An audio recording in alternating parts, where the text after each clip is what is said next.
ക്ലാസ്സിലേക്ക് സ്വാഗതം. അപ്പോൾ നമ്മൾ കഴിഞ്ഞ ക്ലാസ്സിൽ ഡിസ്കസ് ചെയ്തിട്ടുണ്ടായിരുന്നത് ആർക്കിമിഡീസ് പ്രിൻസിപ്പിൾ, ആർക്കിമിഡീസ് തത്വമായിരുന്നു നമ്മൾ പറഞ്ഞിട്ടുണ്ടായിരുന്നത്. അതിൽ നമ്മൾ പറഞ്ഞു, ഒരു ബീക്കറിൽ അല്ലെങ്കിൽ ഒരു നിറഞ്ഞിരിക്കുന്ന ദ്രാവകത്തിലേക്ക് നമ്മളൊരു വസ്തുവിനെ ഇമേഴ്സ് ചെയ്താൽ, മുക്കിക്കഴിഞ്ഞാൽ ആ വസ്തുവിൽ ഉണ്ടാകുന്ന പ്ലവക്ഷമ ബലം അഥവാ ബോയിൻസി ഫോഴ്സ് എന്ന് പറയുന്നത് അതിൽ നിന്നും ഓവർഫ്ലോ ചെയ്യുന്ന, ആദേശം ചെയ്യുന്ന ദ്രാവകത്തിൻ്റെ ഭാരത്തിന് തുല്യമായിരിക്കും എന്നുള്ള റീസൺ നമ്മൾ പറഞ്ഞു. അതിലൊരു കഥയൊക്കെ നമ്മൾ കഴിഞ്ഞ ക്ലാസ്സിൽ പറഞ്ഞതാണ്. ആർക്കിമിഡീസ് എന്ന് പറയുന്ന സയൻറ്റിസ്റ്റ് അല്ലേ, അതായത് ഒരു വസ്തുവിൻ്റെ, സ്വർണം, ഒരു നിശ്ചിത ഷേപ്പില്ലാത്ത വസ്തുവിൻ്റെ പിന്നെ ഡെൻസിറ്റി, വ്യാപ്തമൊക്കെ നമ്മൾ കണ്ടുപിടിച്ചിട്ട് അതിൻ്റെ ഇക്വേഷൻസ് ഒക്കെ വെച്ച് നമ്മൾ പറഞ്ഞതാണ്. അപ്പോൾ അതുമായി ബന്ധപ്പെട്ട് നമ്മൾ ഒരു ദ്രാവകത്തിലേക്ക് ഒരു വസ്തു ഇമേഴ്സ് ചെയ്യുന്നു അല്ലെങ്കിൽ മുങ്ങുന്നു, മുക്കി വെക്കിയിരിക്കുന്നു, അങ്ങനെയൊക്കെയുള്ള രീതിയിലെ കാര്യങ്ങളാണ് ഇനി നമുക്ക് പഠിക്കാനുള്ളത്. അപ്പോൾ ഇവിടുന്ന് ഒരു പുതിയ ഒരു ഭാഗമാണ് നമുക്ക് പറയാനുള്ളത്. അതിൻ്റെ പേര് എങ്ങനെയാണ്?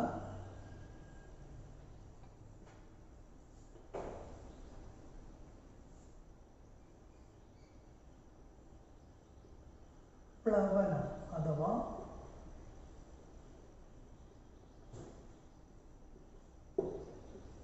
ഫ്ലോട്ടേഷൻ എന്ന് പറയും അല്ലേ. പ്ലവനം അല്ലെങ്കിൽ ഫ്ലോട്ടേഷൻ എന്ന് പറയും. ഇപ്പം നമുക്ക് ഈ ഒരു വാക്കിൻ്റെ അർത്ഥം അല്ലെങ്കിൽ ഈ ഒരു വേർഡ് മീനിങ് ഫ്ലോട്ടേഷൻ, പ്ലവനം എന്ന് പറയുമ്പോൾ ചില ആളുകൾക്ക് കിട്ടിയിട്ടുണ്ടായിരിക്കും. പിന്നെ മുന്നേ ആദ്യം നമ്മളോട് നോക്കേണ്ടത്, ഇവിടെ ഞാനൊരു ബീക്കർ എടുത്തിട്ടുണ്ട്. ഈ ബീക്കറിൽ കുറച്ച് വെള്ളം എടുത്തിട്ടുണ്ട്. സാധാരണ ദ്രാവകമാണ്, സാധാരണ വെള്ളമാണ്. ഇതിൽ ഞാനൊരു വസ്തു വെച്ചപ്പോൾ ആ വസ്തു ഇതിലെന്ത് ചെയ്തു? പൊങ്ങിക്കിടക്കുകയാണ് ചെയ്യുന്നത്. നമ്മൾ എടുത്തിരിക്കുന്ന ഒരു വസ്തുവാണ്, ആ വസ്തു ഇതിൽ പൊങ്ങിക്കിടക്കുന്നത്. ഇത് ഒന്നാമത്തെ ബീക്കറാക്കി കൺസിഡർ ചെയ്യുമ്പോൾ ഞാൻ രണ്ടാമതൊരു ബീക്കർ കൂടി എടുക്കുകയാണ്. ഇതിൽ നിങ്ങൾ പറയുന്ന പോലെ തന്നെ നേരത്തെ നമ്മൾ പറഞ്ഞ അതേ ദ്രാവകം തന്നെയാണ് നമ്മൾ എടുത്തിട്ടുള്ളത്. പക്ഷെ ഇതിലേക്ക് ഞാനൊരു വസ്തു വെച്ചപ്പോൾ ആ വസ്തു ഇതിലേക്ക് താഴ്ന്നു പോയി എന്ന് വിചാരിക്കാം. ഇത് രണ്ടാമത്തെ സിറ്റുവേഷൻ. അപ്പം നിങ്ങൾ മനസ്സിലാക്കേണ്ട ഒന്നാമത്തെ കാര്യമാണ്, ഒരു വസ്തു ദ്രാവകത്തിൽ പൊങ്ങിയിരിക്കുകയാണെങ്കിൽ, if an object is float on the liquid, അങ്ങനെയാണെങ്കിൽ നിങ്ങൾ ശ്രദ്ധിക്കണം, ഈ വസ്തുവിൽ അനുഭവപ്പെടുന്നത് രണ്ട് ഫലങ്ങളാണ് നിങ്ങൾ മനസ്സിലാക്കിയിട്ടുണ്ട്. ഒന്ന്, ഇതിൽ താഴേക്ക് കൊടുക്കുന്ന ഇതിൻ്റെ ഭാരം അഥവാ വെയിറ്റ് എന്ന് പറയും. വസ്തു താഴേക്ക് ചെലുത്തുന്ന അല്ലെങ്കിൽ എക്സ്പീരിയൻസ് ചെയ്യുന്ന ഇതിൻ്റെ ഭാരം അഥവാ വെയിറ്റ്. രണ്ടാമത്തത്, ഈ ലിക്വിഡ് മുകളിലേക്ക് കൊടുക്കുന്ന പ്ലവക്ഷമ ബലം. നിങ്ങൾ പഠിച്ചിട്ടുണ്ട്, പ്ലവക്ഷമ ബലം അഥവാ ബോയിൻസി ഫോഴ്സ് ആണ് അല്ലേ. അപ്പോൾ ഇവിടെ രണ്ട് കാര്യങ്ങളാണ് വരുന്നത്. ഒന്ന്, വസ്തു താഴേക്ക് കൊടുക്കുന്നതിൻ്റെ ഭാരവും, രണ്ട്, ദ്രാവകം മുകളിലേക്ക് കൊടുക്കുന്നതിൻ്റെ പ്ലവക്ഷമ ബലവും. അപ്പോൾ ഒരു വസ്തു ദ്രാവകത്തിൽ പൊങ്ങിയിരിക്കുകയാണെങ്കിൽ, if an object is float on the liquid, അങ്ങനെയാണെങ്കിൽ അതിൻ്റെ കണ്ടീഷൻസ് ഇങ്ങനെയാണ് വരുന്നത്. ശ്രദ്ധിക്കണം, കണ്ടീഷൻ ഇങ്ങനെയാണ് വരിക. ഇതിൻ്റെ ഭാരം, വസ്തുവിൻ്റെ ഭാരം അല്ലെങ്കിൽ വെയിറ്റ് എന്ന് പറയുന്നത് ഇവിടെ ഉണ്ടാകുന്ന പ്ലവക്ഷമ ബലത്തേക്കാൾ കുറവായിരിക്കും, അല്ലെങ്കിൽ കുറവോ അല്ലെങ്കിൽ ഈക്വലോ, കുറവോ അല്ലെങ്കിൽ തുല്യമോ ആയിരിക്കും ആർക്ക്?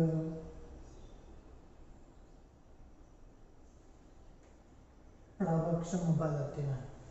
മനസ്സിലാക്കുക, ഒരു വസ്തു ദ്രാവകത്തിൽ പൊങ്ങിയിരിക്കുന്ന അവസ്ഥ എപ്പോഴാണ്? ഒന്നില്ലെങ്കിൽ ആ വസ്തുവിൻ്റെ ഭാരം നമ്മളിവിടെ കൊടുക്കുന്ന അല്ലെങ്കിൽ ആ ദ്രാവകത്തിൻ്റെ പ്ലവക്ഷമ ബലത്തേക്കാൾ കുറവാകാം അല്ലെങ്കിൽ തുല്യമാകാം. ആ ഇരിക്കുന്ന സിറ്റുവേഷനിൽ മാത്രമാണ് വസ്തു അതിൽ പൊങ്ങിക്കിടക്കുന്നത്. എന്നാൽ ഈ വസ്തു താഴുന്നത് അപ്പോൾ എപ്പോഴായിരിക്കും എന്നുള്ളത് കൂട്ടുകാർക്ക് മനസ്സിലായല്ലോ. എപ്പോഴായിരിക്കും ഈ വസ്തു താഴ്ന്നിരിക്കുക? അതായത് ഇവിടെയും ഇതേപോലെ തന്നെ താഴേക്കുള്ള ഭാരമുണ്ട്, മുകളിലേക്കുള്ള പ്ലവക്ഷമ ബലമുണ്ട്. എങ്ങനെയായിരിക്കും വരിക? വസ്തുവിൻ്റെ ഭാരം എന്ത് ചെയ്യും? ഒന്നില്ലെങ്കിൽ കൂടുതലായിരിക്കും അല്ലേ. വസ്തുവിൻ്റെ ഭാരം ആരേക്കാൾ? പ്ലവക്ഷമ ബലത്തേക്കാൾ. പ്ലവക്ഷമ ബലത്തേക്കാൾ കൂടുതലാകുമ്പോഴാണ് വസ്തു എന്ത് ചെയ്യുന്നത്? താഴ്ന്നു പോകുന്നത്. അപ്പോൾ ഈ രണ്ട് സിറ്റുവേഷൻ നിങ്ങൾ മനസ്സിലാക്കാം. ഇങ്ങനെ ഒരു വസ്തു പൊങ്ങിയിരിക്കുന്ന അവസ്ഥയെ നമ്മൾ വിളിക്കുന്ന പേരാണ് എന്ത്? പ്ലവനം അഥവാ ഫ്ലോട്ടേഷൻ. ഒരു ഒബ്ജക്റ്റ് ദ്രാവകത്തിൽ പൊങ്ങിയിരിക്കുന്ന, if an object is float on the liquid is called flotation. ഒരു വസ്തു ദ്രാവകത്തിൽ പൊങ്ങിയിരിക്കുന്ന അവസ്ഥയാണ് പ്ലവനം. അപ്പൊ പൊങ്ങിയിരിക്കുന്നത് എപ്പോഴാണ്, താഴ്ന്നു പോകുന്നത് എപ്പോഴാണെന്നുള്ളത് ഇപ്പൊ നിങ്ങൾക്ക് മനസ്സിലായല്ലോ. എപ്പോഴാ പൊങ്ങിയിരിക്കുക? ദ്രാവകത്തിൽ ഒരു വസ്തു വെച്ചാൽ അവിടെ രണ്ട് ഫലങ്ങളാണ് ഉണ്ടാകുന്നത്. ഏതൊക്കെയാണ്? ഒന്ന്, വസ്തുവിന്റെ ഭാരം അത് താഴോട്ടായിരിക്കും. രണ്ട്, പ്ലവക്ഷമ ബലം അത് മുകളിലോട്ടായിരിക്കും. ശരിയല്ലേ? അപ്പൊ അങ്ങനെ വരുന്ന സമയത്ത് ഭാരം കുറവ് അല്ലെ, ഭാരം കുറവും പ്ലവക്ഷമ ബലം കൂടുതലുമാണെങ്കിലാണ് വസ്തു എന്ത് ചെയ്യുന്നത്? ദ്രാവകത്തിൽ പൊങ്ങിയിരിക്കുന്നത്. എന്നാൽ ഭാരം കൂടുതലും പ്ലവക്ഷമ ബലം കുറവുമാണെങ്കിൽ എന്ത് ചെയ്യുന്നു? വസ്തു ദ്രാവകത്തിൽ താഴ്ന്നു പോവുകയും ചെയ്യും. ഇങ്ങനെ ഒരു വസ്തു ദ്രാവകത്തിൽ പൊങ്ങിയിരിക്കുകയാണെങ്കിൽ, ഇവിടെ ശ്രദ്ധിക്കണം, ഈ ഒരു സിറ്റുവേഷൻ ആണെങ്കിൽ ഇവിടുന്ന് ഒരു നിയമം നമുക്ക് പഠിക്കാനുണ്ട്. ഇങ്ങനെ ഒരു വസ്തു ദ്രാവകത്തിൽ പൊങ്ങിയിരിക്കുന്ന സമയത്ത് ഈ വസ്തുവിന്റെ ഭാരം എന്ന് പറയുന്നത്, ഈ ലിക്വിഡ് ഇപ്പൊ നമ്മൾ സാധാരണഗതിയിൽ ഒരു പാത്രത്തിൽ നിറയെ വെള്ളം നമ്മൾ എടുത്തിട്ടുണ്ട്, ഒരു നിറയെ ഫുള്ളായിട്ട് വെള്ളം നമ്മൾ എടുത്തിട്ടുണ്ട്. ഇനി ഇതില് ഒരു ഇച്ചിരി സ്ഥലം പോലും ബാലൻസ് ഇല്ല, കംപ്ലീറ്റ് ഫില്ല് ചെയ്ത് നിൽക്കുകയാണ്. ഇതിലേക്കാണ് നമ്മൾ ഒരു വസ്തു വെക്കുന്നതെങ്കിൽ എന്താ ഉണ്ടാവുക? ഈ വസ്തു ഇതിലേക്ക് ഒന്ന് താഴ്ന്നു നിൽക്കും. ആ താഴ്ന്നു നിൽക്കുന്ന സമയത്ത് ഇതിൽ നിന്നും കുറച്ച് വെള്ളം പുറത്തേക്ക് പോകില്ലേ? അങ്ങനെയാണെങ്കിൽ ഇതിന്റെ ഭാരവും ഈ പുറത്തേക്ക് ഒഴുകിയ ദ്രാവകത്തിന്റെ ഭാരവും എന്തായിരിക്കും? ഇത് രണ്ടും തുല്യമായിരിക്കും എന്നാണ് പറയുന്നത്. അപ്പൊ ഒരു വസ്തു ദ്രാവകത്തിൽ പൊങ്ങിയിരിക്കുകയാണെങ്കിൽ ആ വസ്തുവിന്റെ ഭാരം ഇതിൽ നിന്നും ആദേശം ചെയ്യുന്ന ദ്രാവകത്തിന്റെ ഭാരത്തിന് തുല്യമായിരിക്കും. When an object is float on the liquid, the weight of the object will be equal to the weight of liquid be overflow. ആണല്ലോ. അപ്പോൾ ഈ നിയമത്തെ നമ്മൾ പറയുന്ന പേരാണ് പ്ലവന തത്വം. ഇത് നമ്മൾ വിളിക്കുന്ന പേരാണെന്ത്? പ്ലവന തത്വം. ഓർത്ത് വെക്കണം, പ്ലവന തത്വം. പ്ലവന തത്വം അഥവാ പ്രിൻസിപ്പിൾ ഓഫ് ഫ്ലോട്ടേഷൻ എന്ന് പറയുന്നത് പ്രിൻസിപ്പിൾ ഓഫ് ഫ്ലോട്ടേഷൻ. അപ്പൊ നേരത്തെ നമ്മൾ നിയമം പഠിച്ചു കേട്ടോ. അത് ആർക്കിമിഡീസ് തത്വത്തിൽ പറയുന്നത് ഇവിടെ ഉണ്ടാകുന്ന പ്ലവക്ഷമ ബലമാണ് പുറത്തേക്ക് ഒഴുകുന്ന ദ്രാവകത്തിന്റെ ഭാരത്തിന് തുല്യം. എന്താ പറഞ്ഞേ? If an object is immersed in a liquid partially or completely, the buoyancy force will be equal to weight of liquid be overflow. അങ്ങനെയാണ് അവിടെ പറഞ്ഞത്. അപ്പൊ അവിടെ പ്ലവക്ഷമ ബലമാണെന്ന് മനസ്സിലാക്കുക. പക്ഷെ പ്ലവന തത്വത്തിൽ എന്താ വരുന്നത്? വസ്തുവിന്റെ ഭാരമാണ് പുറത്തേക്ക് ഒഴുകുന്ന ദ്രാവകത്തിന്റെ ഭാരത്തിന് തുല്യം എന്ന് പറയുന്നത് ആണല്ലോ. അപ്പൊ ഇത് പ്ലവന തത്വം എന്ന പേരിലാണ് അറിയപ്പെടുന്നത്. അപ്പൊ പ്ലവന തത്വം എന്താണെന്നുള്ളത് ഒന്ന് ഓർത്തു വയ്ക്കുക. അങ്ങനെ പ്ലവന തത്വത്തിനുമായി ബന്ധപ്പെട്ട് നമുക്ക് പറയാൻ അടുത്തൊരു ടോപ്പിക്കാണ്, നിങ്ങൾ പഠിച്ചിട്ടുണ്ടായിരിക്കും, നിങ്ങൾക്ക് അറിയാവുന്ന ഒരു ടോപ്പിക് തന്നെയാണ്. അടുത്ത ടോപ്പിക് വരുന്നത്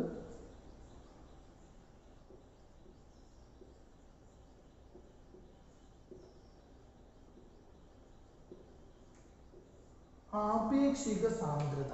കേട്ടിട്ടുണ്ടോ നിങ്ങൾ? ആപേക്ഷിക സാന്ദ്രത അഥവാ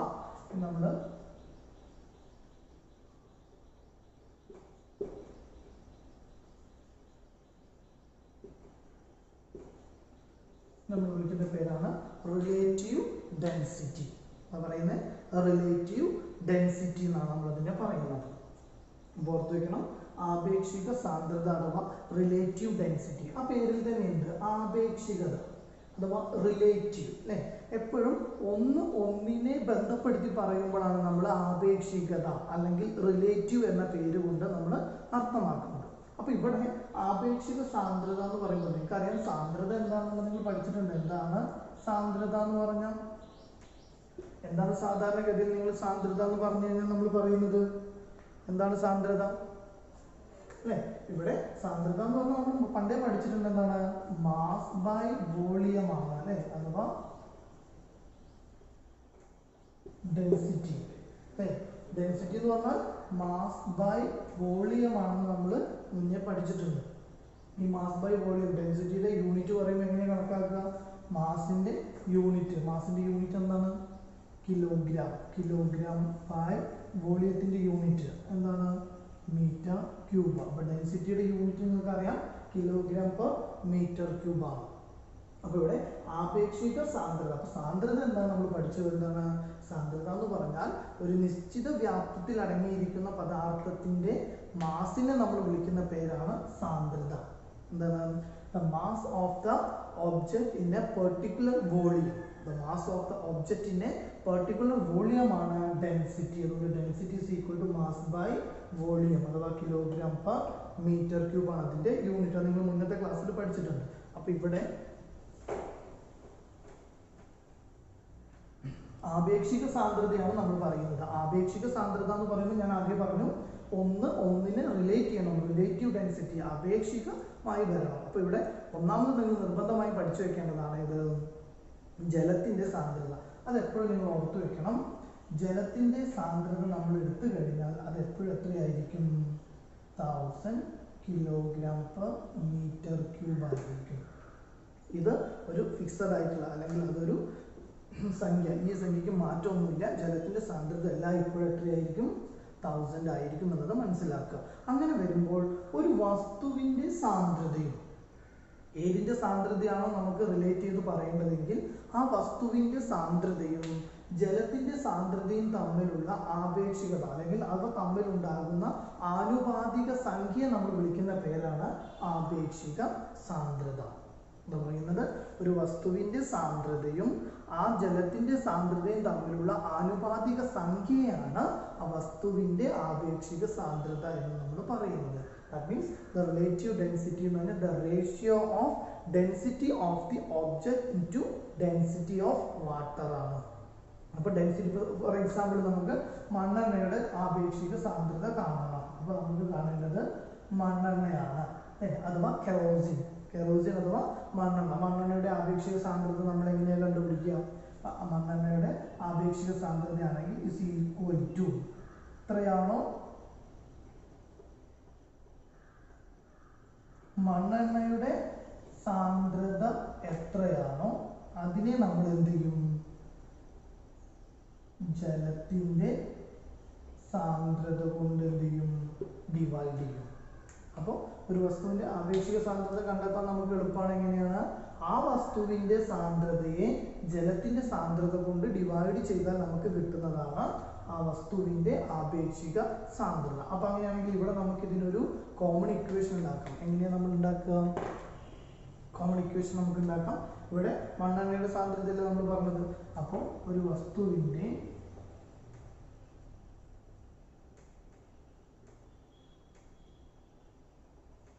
ആപേക്ഷിക സാന്ദ്രത അഥവാ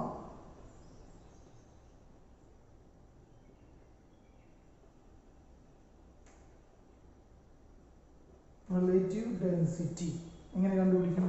ഈക്വൽ ടു മണ്ണെണ്ണയുടെ സാന്ദ്രത എന്ന് പറഞ്ഞു കഴിഞ്ഞാൽ വസ്തുവിന്റെ അല്ലെ ഏതാണോ പദാർത്ഥം ആ വസ്തുവിന്റെ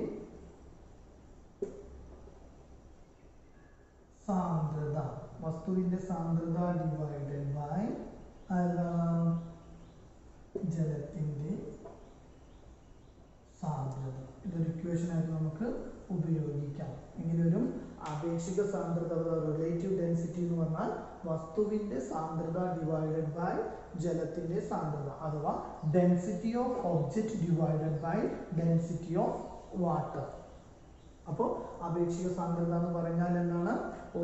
ഒരു വസ്തുവിന്റെ സാന്ദ്രത ജലത്തിന്റെ സാന്ദ്രതയുമായി ഉണ്ടാകുന്ന ആനുപാതിക സംഖ്യയാണ് ആപേക്ഷിക സാന്ദ്രത. റിലേറ്റീവ് ഡെൻസിറ്റി എന്ന് പറഞ്ഞാൽ it is the ratio of density of object into the density of water. അതിന്റെ കാൽക്കുലേഷൻ ഇങ്ങനെ വരിക: വസ്തുവിന്റെ സാന്ദ്രത ഡിവൈഡഡ് ബൈ ജലത്തിന്റെ സാന്ദ്രത. അങ്ങനെയാണെങ്കിൽ ഇതിന്റെ യൂണിറ്റ് എന്തായിരിക്കും? യൂണിറ്റ് സിമ്പിൾ ആണ്. വസ്തുവിന്റെ സാന്ദ്രത അല്ലെ. ഒരു വസ്തുവിന്റെ സാന്ദ്രത എന്ന് പറഞ്ഞാൽ എന്താണ്? Kilogram per metre cube divided by അടുത്തതിന്റെ സാന്ദ്രത. അതിന്റെ സാന്ദ്രത എന്ത് തന്നെയാണ്? കിലോഗ്രാം പെർ മീറ്റർ ക്യൂബ് തന്നെ. അപ്പൊ ഇതും ക്യാൻസൽ ചെയ്ത് പോയാൽ ഇവിടെ എന്തില്ല? ഇതിന് യൂണിറ്റ് ഇല്ല. അപ്പൊ നമുക്ക് പറയാം നോ യൂണിറ്റ് ആണ്. ഇതിന് എന്തില്ല? യൂണിറ്റ് ഇല്ല. ആപേക്ഷിക സാന്ദ്രത പറയുമ്പോൾ അതിന് എന്തില്ല എന്നുള്ളത് മനസ്സിലാക്കാം. യൂണിറ്റ് ഇല്ല എന്നുള്ളത് മനസ്സിലാക്കുക. ഇത്തരത്തിൽ ആപേക്ഷിക സാന്ദ്രത നമ്മൾ അളക്കാറുണ്ട്. അത് അളക്കാൻ വേണ്ടി നമ്മളെ സഹായിക്കുന്ന ഉപകരണമാണ് ഇത് ഹൈഡ്രോമീറ്റർ. ഏതാ ഉപയോഗിക്കുന്നത്? ഹൈഡ്രോമീറ്റർ ആണ് ആപേക്ഷിക സാന്ദ്രത അളക്കാൻ നമ്മൾ ഉപയോഗിക്കുന്ന ഉപകരണം. അപ്പോൾ ഹൈഡ്രോമീറ്റർ ഈ ആപേക്ഷിക സാന്ദ്രത അളക്കാൻ വേണ്ടി ഉപയോഗിക്കുന്ന ഉപകരണമല്ലേ? ഈ ഉപകരണം പ്രവർത്തിക്കുന്നത് നമ്മൾ നേരത്തെ പറയുന്ന ഏത് തത്വമായിരുന്നു? പ്രവണ തത്വത്തിന്റെ അടിസ്ഥാനത്തിലാണ് പ്രവർത്തിക്കുന്നതെന്ന് മനസ്സിലാക്കുക. Hydrometer is used to determine relative density and it is worked the basis of principle of flotation. ഓർത്തു വയ്ക്കുക. അങ്ങനെയാണെങ്കിൽ ഇതേപോലെ ആപേക്ഷിക സാന്ദ്രത അളക്കാൻ നമ്മൾ ഹൈഡ്രോമീറ്റർ ഉപയോഗിച്ചു. ഇതേപോലെ നമ്മൾ ഈ പറയുന്ന പ്ലവന തത്വത്തിന്റെ അടിസ്ഥാനത്തിൽ പ്രവർത്തിക്കുന്ന മറ്റൊരു ഉപകരണം കൂടിയുണ്ട്. ആ ഉപകരണത്തിന്റെ പേര് നിങ്ങൾക്ക് കണ്ടുപിടിക്കാൻ പറ്റുമല്ലോ. അതൊന്ന് നിങ്ങൾ കണ്ടുപിടിച്ചിട്ട് അടുത്ത ദിവസം നമ്മളൊക്കെ എന്ത് ചെയ്യാം? റിപ്പോർട്ട് ചെയ്യാം ആണല്ലോ. അപ്പോൾ ആപേക്ഷിക സാന്ദ്രത അളക്കാൻ നമ്മൾ ഉപയോഗിക്കുന്ന ഈ ഉപകരണത്തെ പോലെ തന്നെ പ്ലവന തത്വത്തിന്റെ അടിസ്ഥാനത്തിൽ പ്രവർത്തിക്കുന്ന മറ്റൊരു ഉപകരണം കൂടിയുണ്ട്. അത് ഏതാണുള്ളത് നിങ്ങൾക്ക് ഓൾറെഡി കിട്ടിയിട്ടുണ്ട്. അപ്പോൾ അതിന്റെ പേര് നോട്ട് ചെയ്ത് വെക്കുക. അതിന്റെ ഉപയോഗവും എന്താണെന്നുള്ളത് നിങ്ങളുടെ സയൻസ് ഡയറിയിൽ എഴുതി വെക്കുക. അടുത്ത ദിവസം ചോദിക്കുന്ന സമയത്ത് നിങ്ങളത് പറയും. അപ്പോൾ ഇത്തരത്തിൽ പ്രവർത്തിക്കുന്ന ഒരുപാട് ഉപകരണങ്ങൾ നമ്മൾ കണ്ടിട്ടുണ്ട്. അപ്പോൾ ആപേക്ഷിക സാന്ദ്രത ഇതുപോലുള്ള ഘടകങ്ങൾ ക്ലിയർ ആണല്ലോ. ഇനി നമുക്ക് പറയാനുള്ള അടുത്ത ഘടകം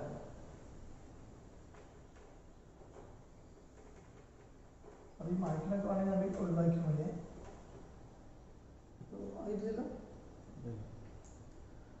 പിന്നെ നമുക്ക് അടുത്തത് പറയാനുള്ളത് ഒരു നിയമമാണ്.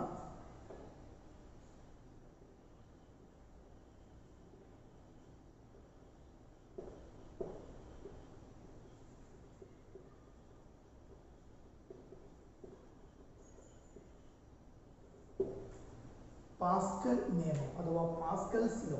നിങ്ങൾ കേട്ടിട്ടുണ്ടായിരിക്കും. നിങ്ങൾക്ക് ഫെമിലിയർ ആണ്. നിങ്ങൾ നിത്യജീവിതത്തിൽ നിങ്ങൾ കണ്ടുവരുന്ന ഘടകങ്ങളാണ്. ഒരുപാട് പ്രത്യേകതകളും ഒരുപാട് സഹായമുള്ള ഒരു നിയമമാണ് പാസ്കൽസ് ലോ അഥവാ പാസ്കൽ നിയമം. ഒരു എക്സാമ്പിൾ പറഞ്ഞു കഴിഞ്ഞാൽ നിങ്ങളുടെ വീട്ടിൽ ടൂത്ത് പേസ്റ്റ് നിങ്ങളെല്ലാവരും ഉപയോഗിക്കുന്നതാണ്. ഈ ടൂത്ത് പേസ്റ്റ് നമ്മൾ എടുത്താൽ എവിടെയാണ് നമ്മൾ അതിനൊരു പ്രഷർ കൊടുക്കുന്നത് അഥവാ മർദ്ദം പ്രയോഗിക്കുന്നത്? അതിൻ്റെ താഴ്ഭാഗത്താണ് അല്ലേ? ഈ താഴ്ഭാഗത്ത് മർദ്ദം കൊടുത്താൽ നമ്മൾ 8ാം ക്ലാസ്സിൽ മുന്നൊക്കെ പഠിച്ചിട്ടുണ്ട്. എന്ത്? എവിടെയാണോ നിങ്ങളൊരു ബലം പ്രയോഗിക്കുന്നത് ആ പ്രയോഗിക്കുന്ന വസ്തു ആ ഭാഗത്താണ് അതിന് സ്ഥാനാന്തരമോ അല്ലെങ്കിൽ വ്യത്യാസമോ ഉണ്ടാകേണ്ടത്. എന്നാൽ ഈ ടൂത്ത് പേസ്റ്റിന്റെ താഴ്ഭാഗത്താണ് നിങ്ങൾ മർദ്ദം അഥവാ ബലം കൊടുക്കുന്നത്. പക്ഷേ ഇതിന്റെ റിസൾട്ട് നിങ്ങൾക്ക് എവിടുന്നാണ് കിട്ടുന്നത്?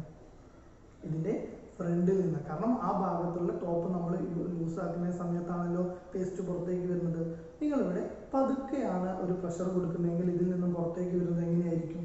വളരെ കുറച്ച് എമൗണ്ടേ ഉണ്ടാവുള്ളൂ അല്ലേ? എന്നാൽ ഇതിന് നന്നായിട്ടൊരു പ്രഷർ കൊടുക്കുകയാണെന്നുണ്ടെങ്കിലോ പുറത്തേക്ക് വരുന്നത് കൂടുതലായിരിക്കും. അപ്പോൾ ഇവിടെ നിങ്ങൾ കൊടുക്കുന്ന പ്രഷർ എത്രയാണോ ആ പ്രഷറിനനുസരിച്ചാണ്, അല്ലെങ്കിൽ ഇവിടെ നിങ്ങൾ എത്ര ബലമാണോ പ്രയോഗിക്കുന്നത് ആ ബലത്തിനനുസരിച്ചല്ലേ ഇങ്ങോട്ട് പുറത്തേക്ക് വരുന്നത്. ഇനി ശരി, ഞാനിത് ഈ ഭാഗത്ത് എന്ത് ചെയ്യണം? ഈ ട്യൂബിന്റെ 4 ഭാഗങ്ങളിൽ ഞാൻ എന്ത് ചെയ്യണം? ചെറിയ ചെറിയ ഹോളുകൾ ഇടും. എന്നിട്ട് ഞാൻ ഈ പ്രഷർ കൊടുക്കാമെന്ന് വിചാരിക്കാം. അപ്പോൾ അതേപോലെ ആയിരിക്കും ഇവിടുന്ന് വരുന്നത് അല്ല, ഈ ഹോളിലൂടെ ഒക്കെ പുറത്തേക്ക് ചാടും അല്ലേ?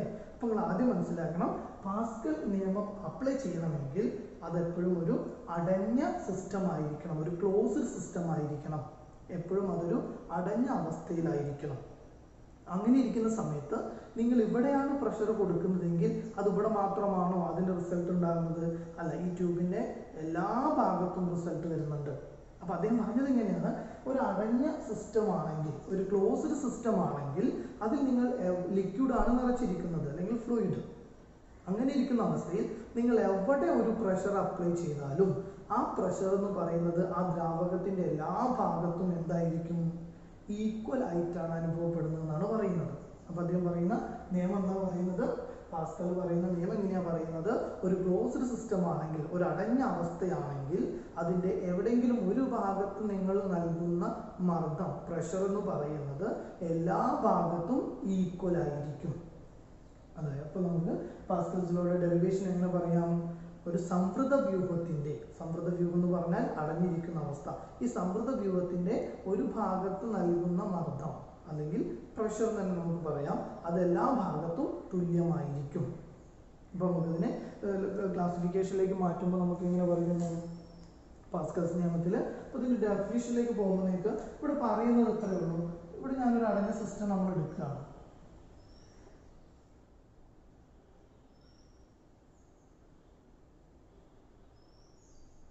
ഞാനൊരു യു ഷേപ്പ് ട്യൂബാണ് എടുത്തിട്ടുള്ളത്. ഒരു അടഞ്ഞ സിസ്റ്റമാണ്. ഇതിൽ കംപ്ലീറ്റ് നമ്മൾ ഫ്ലൂയിഡാണ്. ഇതിൽ കംപ്ലീറ്റ് ദ്രാവകം നിറച്ചിട്ടുണ്ട്. അപ്പോൾ നമുക്ക് പറയാം ഈ ട്യൂബിന് 2 അഗ്രങ്ങളാണുള്ളത്. ഇത് ഒന്നാമത്തെ അഗ്രം, ഇത് രണ്ടാമത്തെ അഗ്രം. ഇനി പാസ്കൽ പറയുന്ന നിയമത്തിന്റെ അടിസ്ഥാനത്തിൽ നമുക്ക് നോക്കാം. ഈ അഗ്രത്തിനും ഈ അഗ്രത്തിനും തമ്മിലുള്ള വ്യത്യാസം എന്താ ഉള്ളത്? ഇവിടുത്തെ ഏരിയ കൂടുതലാണ്. അപ്പം ഞാൻ ഏരിയയെ ഞാൻ എന്ത് ചെയ്യാണ്? എ എന്ന ലെറ്റർ കൊണ്ട് സൂചിപ്പിക്കുകയാണ്. അങ്ങനെയാണെങ്കിൽ ഇവിടുത്തെ ഏരിയ എന്നുള്ളത് നമുക്ക് A1 എന്ന് പറഞ്ഞൂടെ? എങ്കിൽ ഇത് എന്തായിരിക്കും? സിമിലർലി A2 ആയിരിക്കും. ഇനി പാസ്കൽ പറഞ്ഞ നിയമം ഞാനിവിടെ അപ്ലൈ ചെയ്യാൻ പോവാണ്. ഇവിടേക്ക് ഞാനൊരു ഫോഴ്സ് അപ്ലൈ ചെയ്യാണ്. ഇങ്ങോട്ട് ഞാനൊരു ഫോഴ്സ് അപ്ലൈ ചെയ്യുന്നു. അപ്പോൾ ഇത് ഒന്നാമത്തെ ഭാഗമായതുകൊണ്ട് ഫോഴ്സിനെ നമുക്ക് എന്ത് വിളിക്കാം? F1 എന്ന് വിളിക്കാം. എങ്കിൽ ഈ ഫോഴ്സ് ഇവിടെ അപ്ലൈ ചെയ്തതിന്റെ ഫലമായിട്ട് ഇതിന്റെ എല്ലാ ഭാഗത്തും ഈക്വൽ ആയിരിക്കും എന്ന് പറഞ്ഞിട്ടുണ്ടല്ലോ. അപ്പൊ ഇവിടെ കിട്ടുന്ന ഫോഴ്സിനെ ഞാൻ എന്തെന്ന് വിളിക്കുകയാണ്? F2 എന്നും വിളിക്കുകയാണ്. ഇനി പാസ്കൽ പറഞ്ഞ നിയമത്തിലേക്ക് പോകുമ്പോൾ എന്താ പറഞ്ഞത്? ഇവിടെ ഈ അടഞ്ഞിരിക്കുന്ന ഈ ഒരു സിസ്റ്റത്തിൽ നമ്മൾ കൊടുക്കുന്ന മർദ്ദം എല്ലാ ഭാഗത്തും സെയിം ആയിരിക്കും. അതായത് ഒരു സംവൃത വ്യൂഹമാണെങ്കിൽ in a closed system the pressure applying at any point of the liquid is experienced all parts are equal എന്നാണ് പറഞ്ഞിട്ടുള്ളത്. അപ്പോൾ ഒരു ഭാഗത്ത് കൊടുക്കുന്ന പ്രഷർ എല്ലാ ഭാഗത്തും ഈക്വൽ ആണെന്നാണ് അദ്ദേഹം പറഞ്ഞിട്ടുള്ളത്. അപ്പോൾ ആദ്യം നമുക്ക് കാണേണ്ടത് എങ്ങനെയാണ് മർദ്ദം കണ്ടുപിടിക്കുന്നത്, അഥവാ പ്രഷർ എങ്ങനെയാണ് നമ്മൾ സാധാരണഗതിയിൽ കണ്ടുപിടിക്കുക? നമ്മൾ പഠിച്ചിട്ടുണ്ട് അപ്ലൈ ചെയ്യുന്ന ഫോഴ്സ് ഡിവൈഡഡ് ബൈ ഏരിയ ആണെന്നുള്ളത്. ഇത് നിങ്ങൾക്ക് എല്ലാവർക്കും അറിയുന്നതാണ്. അപ്പം മർദ്ദം കണ്ടുപിടിക്കാനുള്ള ഇക്വേഷൻ ഓൾറെഡി നിങ്ങൾക്ക് അറിയാം. ഇനി നമ്മളടുത്ത് പറഞ്ഞിരിക്കുന്നത് ഇവിടെ നിങ്ങൾ ഈ ഒരു അടഞ്ഞ സിസ്റ്റത്തിൽ എവിടെയാണോ നിങ്ങൾ മർദ്ദം കൊടുക്കുന്നത് അത് എല്ലാ ഭാഗത്തും ഈക്വൽ ആണെന്ന് പറഞ്ഞാൽ ഞാൻ ഇവിടുത്തെ പ്രഷറാണ് എടുക്കുന്നത്. ഇവിടുത്തെ പ്രഷറിനെ ഞാൻ P എന്ന് വിളിച്ചാൽ ഓൾറെഡി നിങ്ങൾക്കറിയാം. പെട്ടെന്ന് തിരിച്ചറിയാൻ വേണ്ടിയിട്ട് ഈ ഭാഗത്തെ പ്രഷറിനെ എനിക്ക് P1 എന്ന് വിളിച്ചൂടെ? അങ്ങനെയാണെങ്കിൽ ഇവിടുന്ന് കിട്ടുന്ന പ്രഷർ എന്തായിരിക്കും? ഓൾറെഡി P2 ആയിരിക്കും. അപ്പോൾ പാസ്കൽ നിയമം പറയുന്ന ഈ ഒരു തിയറിയിലേക്ക് പോകുമ്പോൾ നമുക്ക് പറയാം ഒന്നാമത്തെ ഭാഗത്തെ പ്രഷറായ P1 എന്ന് പറയുന്നത് എന്തിന് ഈക്വൽ ആണെന്നാണ്? P2 ഈക്വൽ ആണെന്നല്ലേ പറയുന്നത്. ഇനി പ്രഷർ എങ്ങനെ കണ്ടുപിടിക്കുന്നത്? Force by area. അപ്പോൾ ഒന്നാമത്തെ ഭാഗത്തെ പ്രഷറാണ് എനിക്ക് കണ്ടുപിടിക്കേണ്ടതെങ്കിൽ അതിന് ഞാൻ P1 എന്ന് വിളിക്കാം. ഇസ് ഈക്വൽ ടു എങ്ങനെ കണ്ടുപിടിക്കും? ഫോഴ്സ് എന്ന് പറയുന്നത് എവിടുത്തതാണ്? ഒന്നാമത്തെ ഭാഗത്തെ ഫോഴ്സ് ആണ്. അതിന് നിങ്ങൾ വിളിക്കുന്ന പേര് F1 എന്നാണ്. അതുകൊണ്ട് P1നെ F1 ബൈ, അങ്ങനെയാണെങ്കിൽ ഏരിയ ഒന്നാമത്തെ ഭാഗത്തെ ഏരിയ ആയതുകൊണ്ട് A1 എന്ന് വിളിക്കാം. സിമിലർലി P2 എന്താണെന്ന് നിങ്ങൾക്ക് മനസ്സിലായിട്ടുണ്ടാവുമല്ലോ. എങ്കിൽ ഇതിന് ഞാനൊന്ന് ഇങ്ങോട്ട് സബ്സ്റ്റിറ്റ്യൂട്ട് ചെയ്യാണ്. P1 എന്ന് പറയുമ്പോൾ F1 ബൈ A1 ആണ്. ദാറ്റ്സ് ഈക്വൽ ടു സമമാണ് എന്തിന്? P2 എത്രയാണ് നിങ്ങൾക്ക് കിട്ടിയത്? F2 ബൈ A2 ആയിരിക്കും. ഇനി നോക്കൂ, ഇവിടെയും ഒരു ഏരിയ ഉണ്ട്, ഇവിടെ ഒരു ഏരിയ ഉണ്ട്, ഇവിടെ ഒരു ഫോഴ്സ് ഉണ്ട്, ഇവിടെ ഒരു ഫോഴ്സ് ഉണ്ട്. ഈ ഫോഴ്സുകളൊക്കെ നമുക്ക് ഒരു സൈഡിലേക്ക് മാറ്റാം. ഈക്വലിന്റെ അപ്പുറത്ത് കിടക്കുന്ന ഈ F2നെ ഞാൻ ഇങ്ങോട്ട് കൊണ്ടുവരികയാണെങ്കിൽ ന്യൂമറേറ്ററിലുള്ള അഥവാ ഈ F2 എന്തായി മാറും? ഇങ്ങോട്ട് വരുമ്പോൾ F1 ബൈ F2 ആയിരിക്കും. ഈസ് ഈക്വൽ ടു ഇവിടെ ബൈ ഉള്ള ഈ A1 അപ്പുറത്തേക്ക് പോകുമ്പോൾ എന്തായിരിക്കും? A1 മുകളിൽ വന്ന A2 വരും. സോ ഇതാണ് നമ്മുടെ പാസ്കൽ നിയമത്തിന്റെ ഇക്വേഷൻ ആയിട്ട് നമുക്ക് ഉപയോഗിക്കാവുന്നത്. F1 by F2 equal to A1 by A2. എങ്ങനെയാണെങ്കിൽ ഒരു ക്ലോസ്ഡ് സിസ്റ്റം ആണെങ്കിൽ, അടങ്ങിയിരിക്കുന്ന അവസ്ഥയാണെങ്കിൽ ആ ദ്രാവകത്തിന് എവിടെ പ്രയോഗിക്കുന്ന ഒരു മർദ്ദം എല്ലാ ഭാഗത്തും തുല്യമായിരിക്കും. In a closed system, the pressure applied at any point of liquid will be equal to all part of it. ആണല്ലോ.